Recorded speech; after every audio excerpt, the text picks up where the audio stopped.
اوه دزگهن حکومین لشنگاله که هندک جلای پارتین کردی و هاتین دست سرکرن و بوین بارگاین حزبی و آلاین خول سر دالقاندینه لاین پیوندیدار و چنده به سرپیچی اکا دستوری لقلمدن هر وصا بوی جهن نیگرانی حولاتی باجار شنگاله راستی ام همو رجایش همو دامو دزگهو همو لاینت حزبات کن ایرو شنگار رزگار بوا و ایرو من باجار شنگالا خودنا يعني او بارقايت دامو دزقايت حزبي وحكومي بين بردان وفالا بكن حتى خلقك ودوامك خبي دواميت خب درستي الفيري بكن ازوكو هاولاتيكي شنغالي از خوازنده بس هزن بكا ويبكا چه حزبي چه لاين سياسي بي زوان بارقا و آواني فرمانده و ریوبریه بسر قایمه شنگالوا چول بکن و بهلن و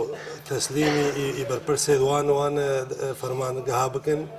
دا بشین کشف تخمینی با جهت پیوندیدار چه بکن دا بلسترین وقت بشین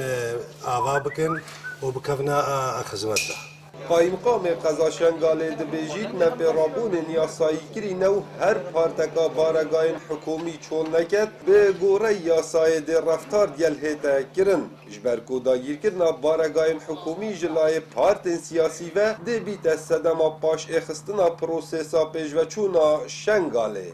پشتوانی المهاتا کرن اداره موصل که حتی نواجی لای اداری و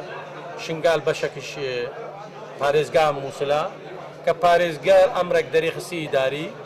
هر حزبك خلال 24 ساعة أوان دوائرة تشول بكا وهر لاينك وهر حزبك تشولنك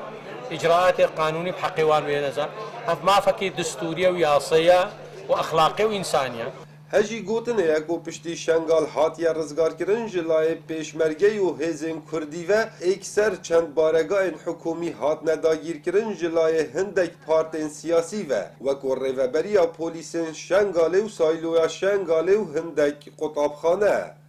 کوا عمر دنگ امریکا باجار شنگاله